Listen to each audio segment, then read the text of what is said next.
Egunon, osteguna hogei, San Sastin eguna. Nik ere jai dut.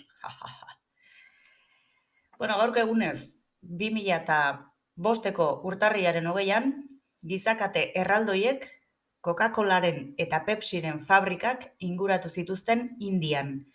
Herri auzitegiek hidropiratei herrialdea uzteko agindu zieten, lantegi horietan ura erauzi eta kutsatzen zutela salatuz.